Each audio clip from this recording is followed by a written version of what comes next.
We welcome to the Only Fools and Horses podcast Oona Herzberg, who played the part of Debbie in the episode Happy Returns. How's it going? It's fine, yeah, it's good. My stage name is Oona Kirsch, so that's what I would have been billed as, playing Debbie. And yeah, I'm good, and it's amazing that it turned into the most iconic series. I had no idea at the time what it was going to be. So yeah, quite exciting after all these years. It keeps coming back at me. I don't think anybody did at the time, did they? No, you do, because there's so many series being made at any given time, and a lot of them are fun at the time, but once they've stopped showing, that's the end of it. But you do get like Steptoe and Son, and Till Death Do Us, Till Death Do Us Part. Certain series just kind of catch on. They catch on with the psyche. People never tire of it. It's timeless classics. Had no idea. I just did one episode thinking this is fun, and I went on to my next job. Had no idea how big it would be. It definitely is. And how did you first get the part? Gosh, things were a lot easier in those days, because these days you have to audition and then get recalled for, however tiny the part is, and they put you through a real process. In those days, I think I'd been seen on something I'd done on television previously, and it was just offered. My agent said, you've been offered an episode of Only Fools and Horses. Well, would you like to do it? Are you free? And I said, well, yeah, of course. And there was no casting session. I just, was offered and then started work on it. So it was much easier in those days. You remember the first time you met Nick and David, Oona? Well, yes. I mean, it was like, what was really nice, because I was so young then, but I do remember there was a rehearsal room, and, actors would come to the rehearsal. It was rather like a theatre, and doing a theatre production. And I just remember seeing I recognise all these people. Roger Lloyd Pack was there, and, what's his name? John Challenge? Yeah, the one that Patrick Murray, that's the one. Yeah, who I run off with at the end, he's the one. And, David Jason and everything. And I was just thinking, wow, and it was so easygoing and so kind of, welcome. And they were so welcoming of every new, actor that came in to do it. And rehearsed it a couple of times. Now, I came on, and you probably know better than me, but I do remember I started rehearsing for something, and then there was terrible news in the middle of one of the rehearsal days we were doing that Leonard Pierce, grandfather, they took some days to recover. I think maybe, you might put me right on this, I seem to remember that got over Christmas and they said, right, we've got some new days for film and we're going to do it again. I think it was Buster Merrifield That's right. that took over, and they rewrote the episode, something like that, and restarted the filming. And I felt almost like I had intruded on, great grief, because everyone knew him so well, and I hadn't even, met him, not even in the rehearsal rooms. But it did strike me, all of that. I've never forgotten it. And then I think the first thing I did was the filming day, and it was in a street somewhere, and you have your trailers, and the actors have their trailers. And I just remember that I can't remember what happened. I think I was not in a trailer that's it. I was in some kind of massive trailer with loads of other people. And what was really nice is Nicholas Lyndhurst and David Jason said, come on, you've got a big scene to do with us. Come and join our trailer. So it's just the three of us in there. And they were so welcoming and so warm and friendly, and just kind of, non-starry, if that makes sense. And I remember filming that little scene and feeling, happy, and it was fun. And I'd just done a job before where I'd been in a film where I had very short hair, but they felt Debbie should have long hair. So am I giving a big trade secret away? I had to wear a wig. So that long hair was a wig. Wow. But I did actually have long, dark hair if it hadn't all been chopped away. So yeah, I did that. And then we had done the rehearsals before, I seem to remember. Sorry, am I going on too long? But I'll give No, you a little. not at all. No, keep going. Okay, and in those days, I don't know if they do it like this anymore, but it was actually, in a sense, I suppose this is why they wanted us to rehearse as a stage, or as a stage play or like theatre, is that we actually had to perform in front of an audience. So it was a TV audience, but it was theatre at the same time as being televised, filmed for, with television cameras, not live, thank God. If it had been live, I think I would have, it would have been almost too much. And it was, you probably know better the studios.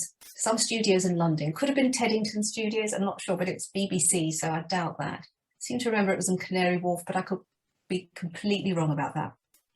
And I was very nervous because it was not only being filmed, it was in front of a live audience, and there was a warm-up guy to get the audience warmed up and, told a few jokes. And I'm suddenly thinking, oh God, I haven't done this before. And it was very interesting because David Jason did his first scene and he sort of very obviously fluffed his lines. And they said, sorry, we'll have to go again. And I swear, because he's such a pro, I swear he did that on purpose. He just wanted to make the newcomers, or the ones who are only in there for one episode, not to feel scared. It's okay to fluff your lines, don't worry about it. And it just made me feel so much more kind of, calm about the whole thing. And I did the scenes with my funny sort of clothes, very 80s clothes, with my wig. And it was really sort of a high. And of course, I did it with Diane Langton. Is it Langton? I think it is. Langton, that's right. Yes, and she played my mum. And we got on really well as well. And it just seemed to go so smoothly. And I don't know if they do film shows like that anymore, but it really is like an adrenaline rush, and you're with these guys and they're so professional and they're so warm and friendly. It was just wonderful. And I had no idea it was going to be played again and again and again. It's on, was it gold? So there are repeat fees that come in, which is really fantastic over the years. And I'm just glad I hit that rather luckily. It's a pity I never really met up with them again, because they were so friendly and lovely. But there you go. Actors cross paths and they might never see each other again. Quite often they do. And like you were saying with Sir David Jason fluffing his lines, he did that with Uncle Albert as well, the actor who played Uncle Albert, Buster Merrifield, when he first started, didn't he, Chris? I remember on another podcast we spoke about that. He did. That's right, he did. Yeah. I've heard that a few times with people. I think Stan, wasn't it? Mike Kemp said it as well, didn't he? Uncle Stan, I think so. That is really interesting, because I sense that he did it to make us feel far more relaxed, and I wondered if you'd done it with anyone else. But what a lovely bloke. And the fact that they Sorry, go on.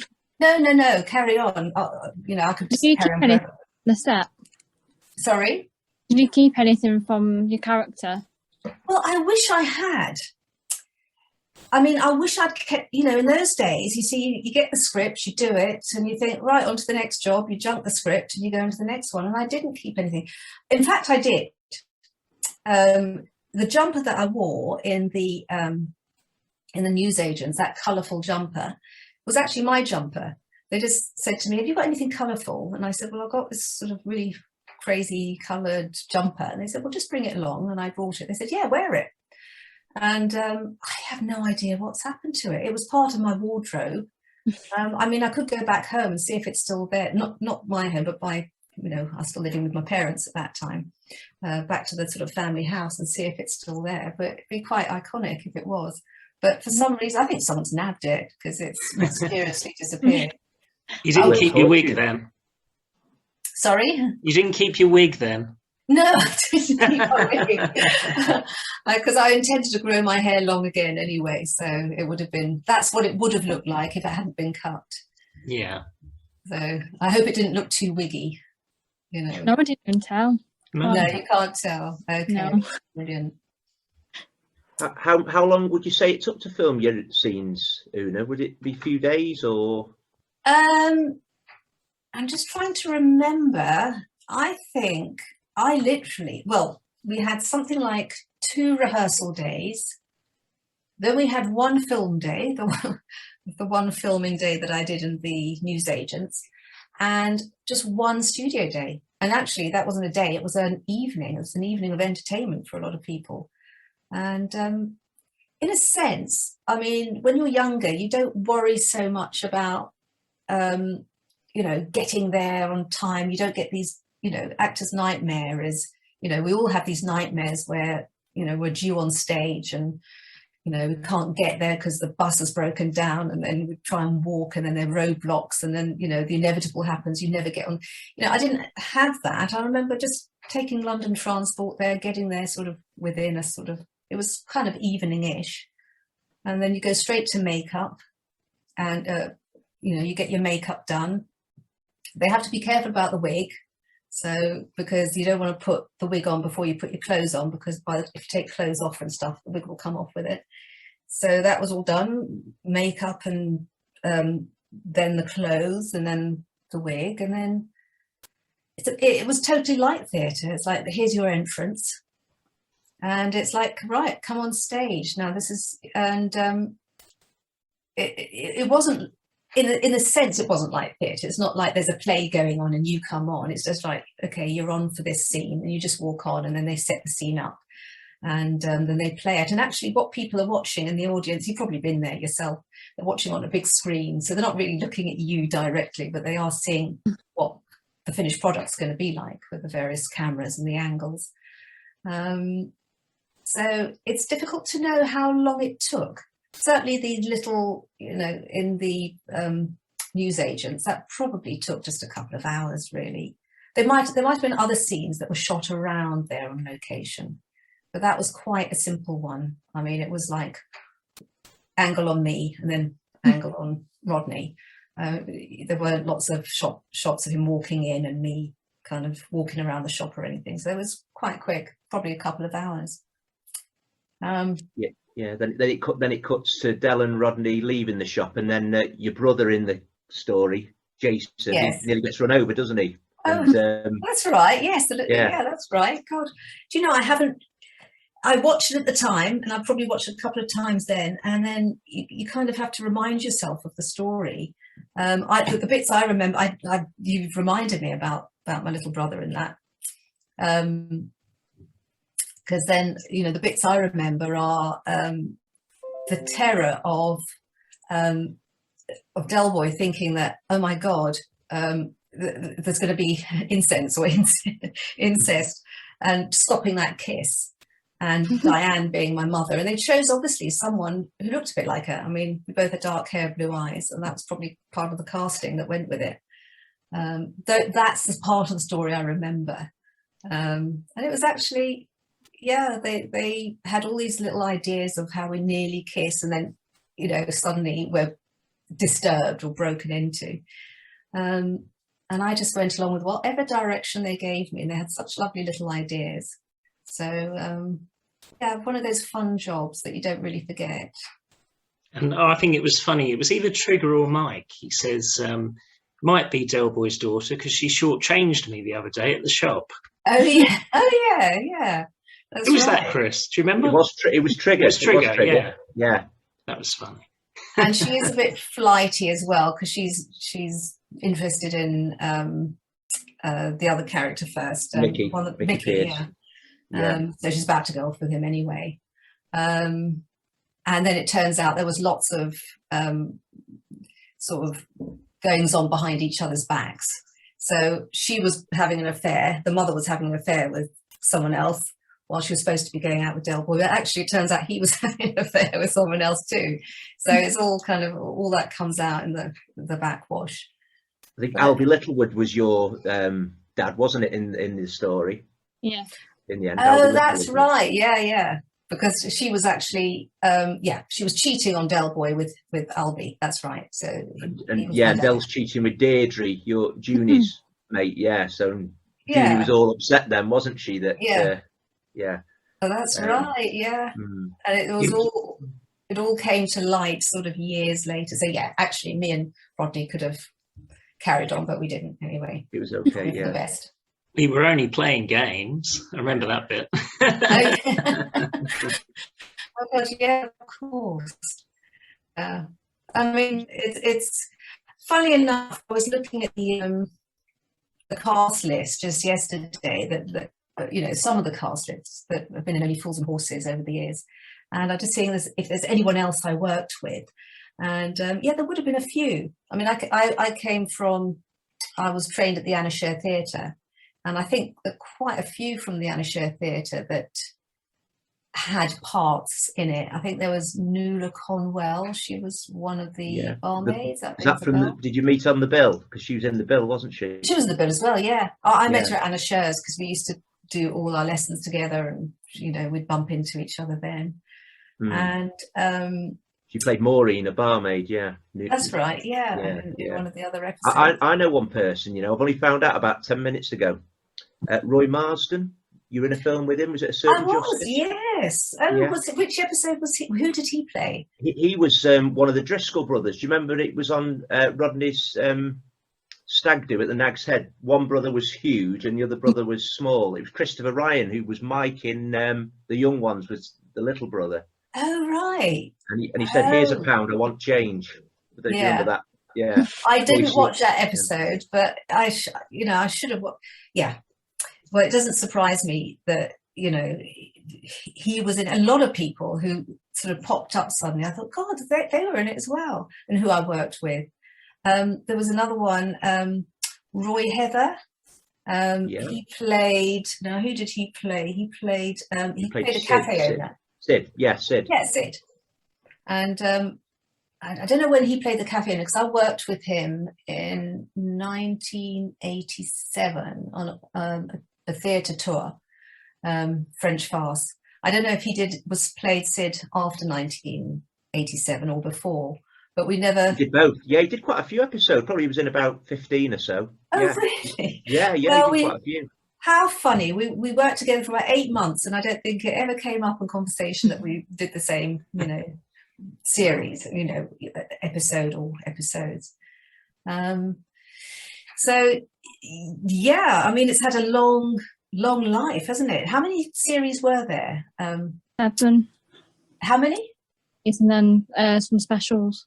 Yeah, seven series, about 10 Christmas specials, 64 episodes altogether. Gosh, that's amazing. So it went on for how many years then? That would have been about 20 years, 81 to 2001. Wow, that's unbelievable. Yeah, you were series 4, weren't you? I think first episode of series 4. So you're not halfway, are you? About a third in, I suppose. Yeah, it was pretty well known by the time I got a part in it. So when they said, "Would you like to do an episode of Only Fools and Horses?" I think, yes, of course I would. And yeah, delighted to do it. One thing I was going to ask you, what obviously the flat, it's supposed to be in the same sort of tower block. I think Zimbabwe House. Is it the actual same flat? Did they take a bit of the furniture out of Del Boy's flat and decorate it to look like Junie's flat, or was it a separate sort of, you know, scene, if you like, a different room? Which one? You've got, you know, your Junie's flat, your family flat. Oh, that's right, yeah. It was similar to Del Boy's flat, wasn't it? But slightly different furniture. So I was just wondering, how they used did the that. same flat and then just moved a few props about, or was it? They could have. I think they did. I think that's the way they did it, because if you're on a television set in those days, you'd have dividers, you know, wooden dividers doing different rooms. It's almost like, you know, open-sided, no walls, you know, only 2 walls for each house, or 3, sorry, not for each room. But I think for this, because it was, you know, they had to fit all the cameras and everything, there'd be one kind of set. So they'd change stuff, move stuff around very quickly for each scene. I don't think they divided the stage into different rooms. So yeah, probably if it looked the same or very similar, it's probably because it just moved furniture around quite a lot. Might have even moved the wall a bit. Tower block, isn't it? Sorry, Una. Yeah, it's a tower block. Yeah. Yeah. So the rooms would be quite small and everything, and yeah, it's quite easy to reproduce, I guess. And was it very surreal doing your scenes with Sir David and Nicholas? It should have been, I guess.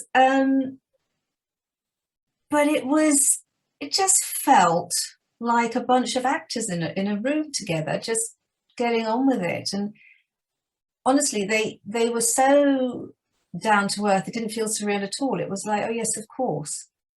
And I even remember how helpful he was, because I think there was someone who had messaged, and I don't know, of course they wouldn't have had messages then, or sent him a letter. I think this was Del Boy. I remember, that's right.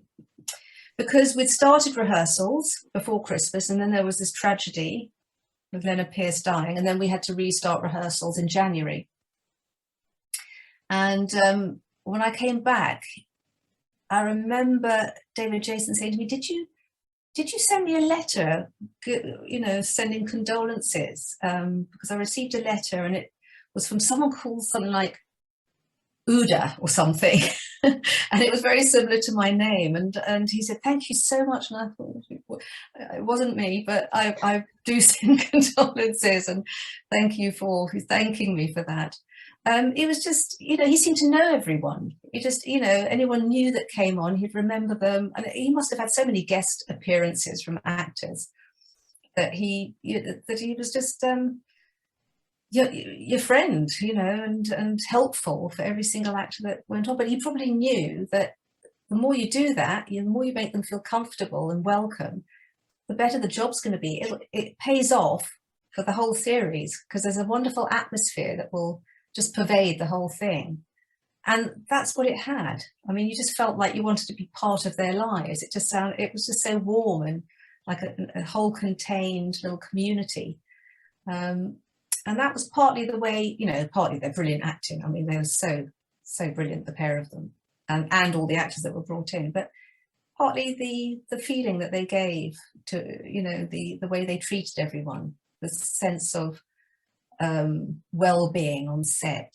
There's no sort of bad tempers or stress. You never felt it as an actor, and that comes from the top. So that came from David Jason and Nicholas Lyndhurst, really. Where would you say it ranked in your career, Oona, the appearance on Only Fools? At near the top, or? Well, yes, I would, in a sense. I mean, look, I've done, in terms of something that became big, yes, that was probably the biggest. I did a film called East of Ipswich that was written by Michael Palin. That's probably the second one, where I had a nice role in that. But I think in terms of, you know, the amount of repeats, the amount of interest, the amount of love and adoration for the series that, you know, from the public, Only Fools and Horses is tops. Yeah.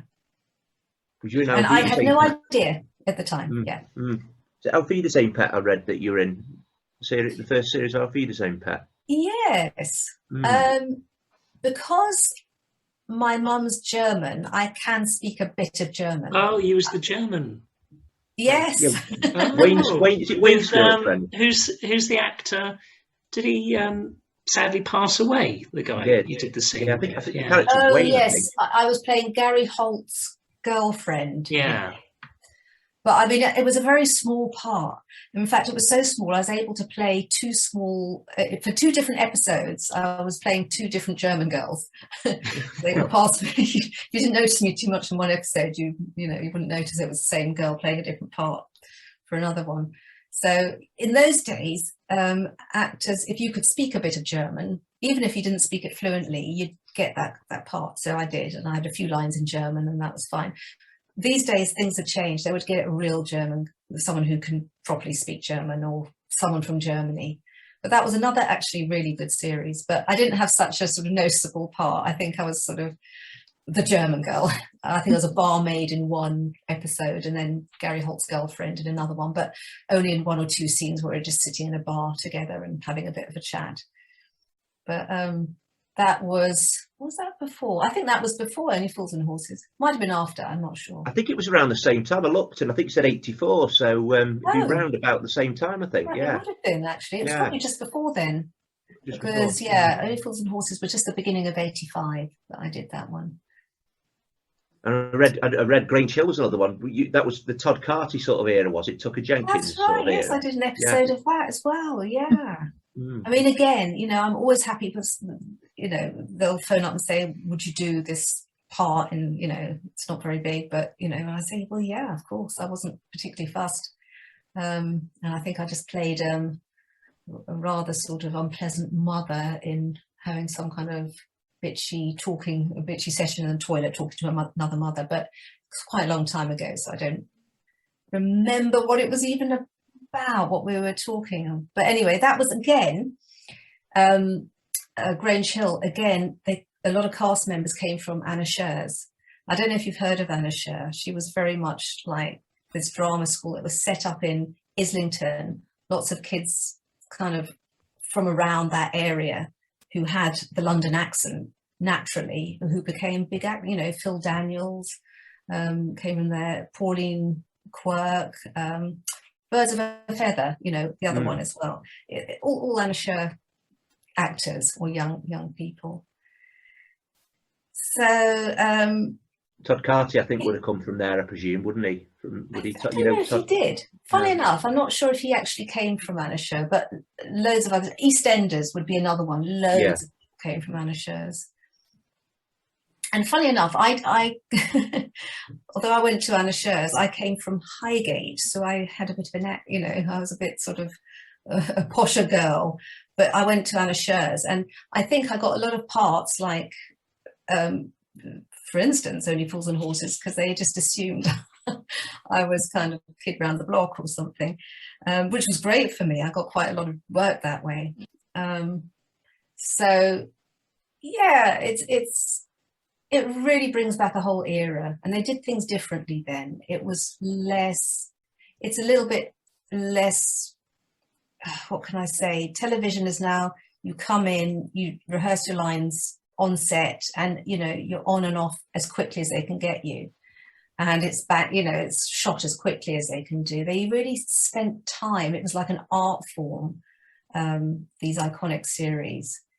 So they do wonderful stuff now as well, but there was something that had a warm glow about those times, I think. Probably feel it. It was a different era, wasn't it, really? Definitely. Yeah, and the audience figures back then would have been probably 10 million plus, wouldn't they? Whereas a show now would be deemed a success if it was 4 or 5 million, wouldn't it, these days? Yeah, absolutely. So yeah, there are series from that era that will never be forgotten. They are completely timeless. And I'm not sure there are comedy series to quite that extent. I'm thinking of the American ones like Friends, I suppose, but that's America, that are kind of iconic. But there was quite a few of those from the 70s and 80s that were really massive. But I think Towers, probably, isn't it? Fawlty Towers was quite a classic, wasn't it? Oh, that was another one. Yeah, that was brilliant. Or Steptoe and Son. Yeah, Steptoe and Son. Oh God, that was brilliant. The characters, the characterizations. I mean, it was brilliant. I mean, it was an art form, really, how they formed these characters, and they were so real as well. You kind of couldn't believe they were actors. They were the part. So it was just reminds me of a much sort of warm, embracing era. You'd come in for rehearsals, get your character together, time was spent on you. Things weren't done in a rush the way quite often they are these days. And do you wish you'd had more episodes, Oona? Do you wish you'd had more episodes? Was there an opportunity maybe to? Did you think possibly, or? I thought it could have happened. She could have come back. But I think they probably wrapped that one up. You know, she went off with, you know, the whole story was, is she going to, you know, oh my God, is he about to get off with his own sister? And, oh no, it's not. I mean, you can't really top that after that. I mean, it would have been nice, I guess. But I didn't expect it anyway. Interestingly, Junie, your mum, did appear in another episode, Royal Flush. She did, didn't she? Yeah. Yes. And you're mentioned, I don't know if you know, you're actually mentioned. She goes to Rodney.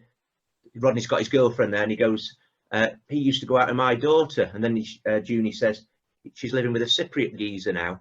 So that's your character does get a mention. Well, we've had that. That's how. So that's how what happened to funny. your character. You went off with a Cypriot. Yeah, I went off. That's why I didn't come back after that. I think she was wrapped up in that one episode, which was fine. Yeah. I The only mean, time I'm a bit of an anorak fools most. It's the only time the Nag's Head toilets featured as well, believe it or not, in that episode. Weirdly, sorry, the only time the Nag's Head toilets actually featured in the really? entire show. Yeah. Oh, And they're talking about you being a pretty girl that Chris mentioned before. Yeah. Oh, Sugar and right. Del Boy, yeah. What you actually? That's what he realizes. Oh, right. Okay. So you see the Nag's Head toilet? Is that what you mean? Yeah. There's a scene in the toilet. Yeah. Well, they would have had to build that on the set as well. How funny! And then Yeah, strike that as well. Yeah. A bit weird, isn't it? That. So how old? You would have been so young when that was being made, or maybe in the case of Emily, is that your name? Yes. Yeah, you probably weren't even born at all. No. I don't know. No, I'm 24. I was born in 97, so yeah. Oh, right. Yeah, well, just goes to Same show. with me. I'm 35, so really, I suppose the later episodes I would have seen on the TV, but Might have, yeah. my parents watched it and my family loved it, so that's how I got into it, really.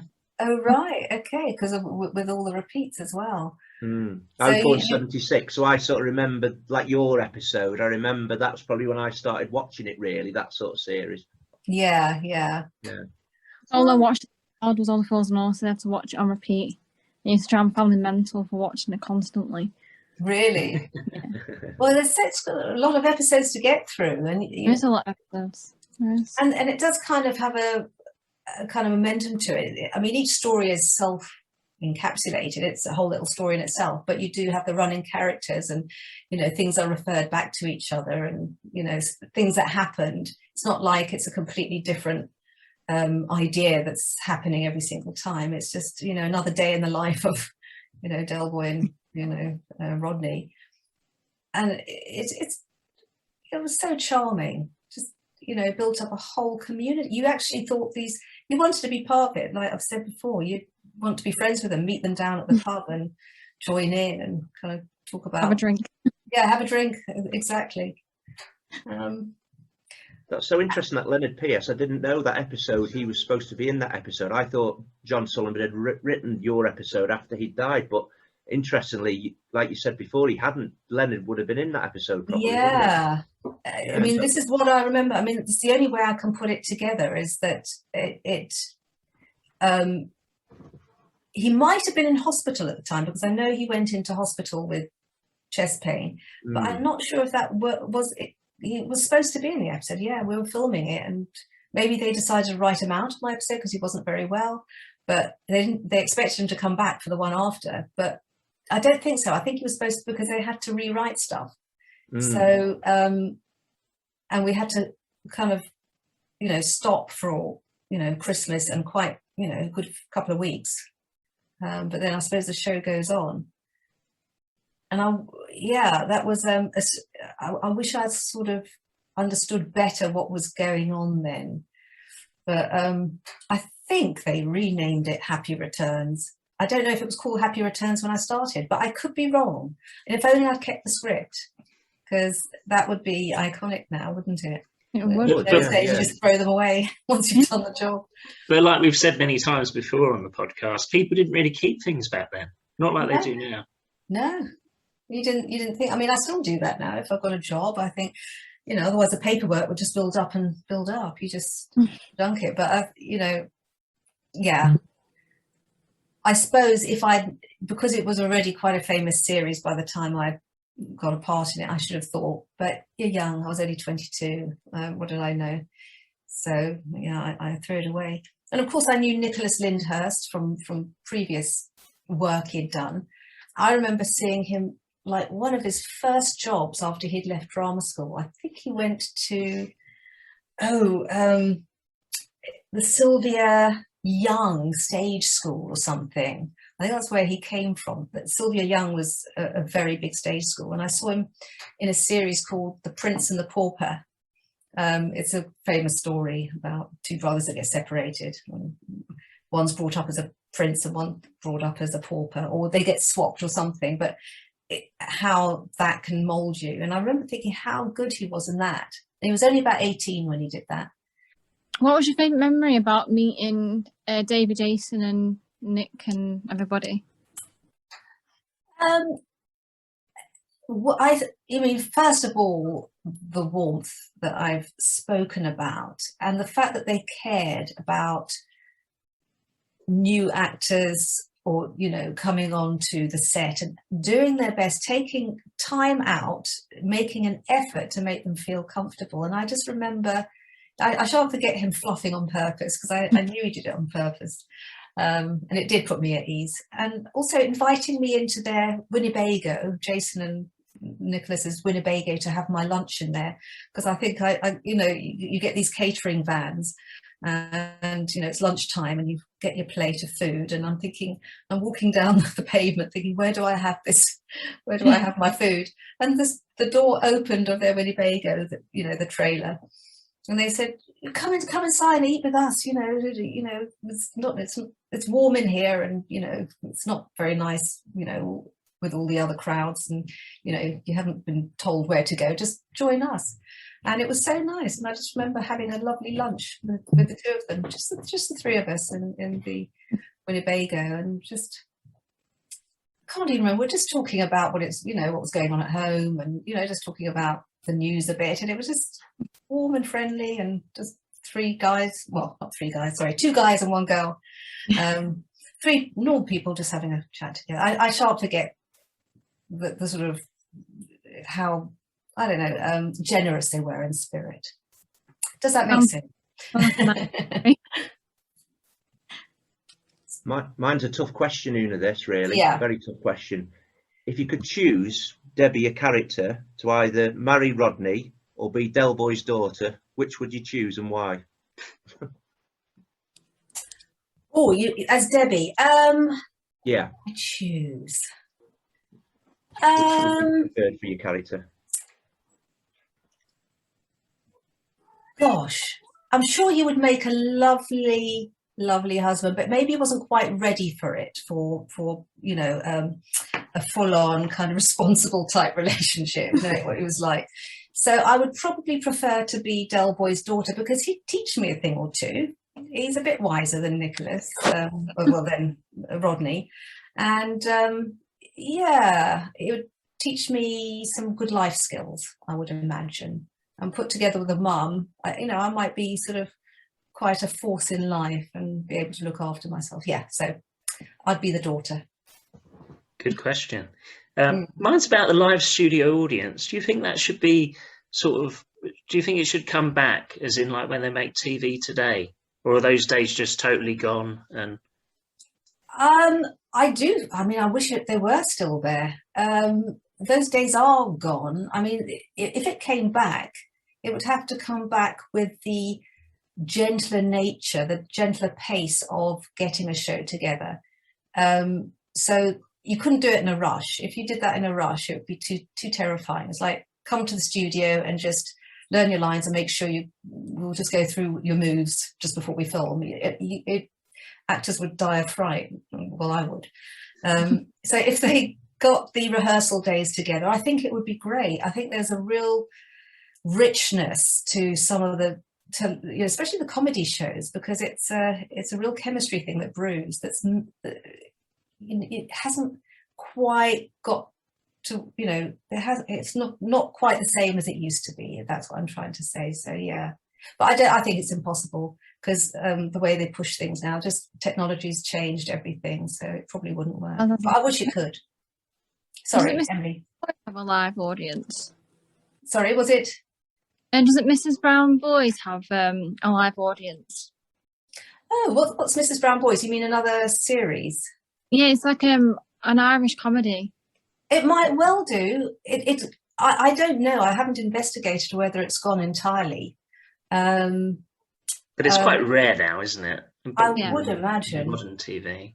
Yeah. I mean, it's more, you know, comedy shows now, where it's straight sort of stand-up comedy where that happens. But I certainly haven't heard of shows where it's live audience and filming at the same time. That was very much 70s, 80s, probably started going away in the 90s. Yeah. By the 2000s gone. I mean, you can research it, but it would be very rare now. Yeah. Well, it's been lovely for you to join us. Thank you. It's been lovely to speak to you. And you've brought back some lovely memories of some very happy times. Those were nicer times altogether. Seeing what's going on in the world.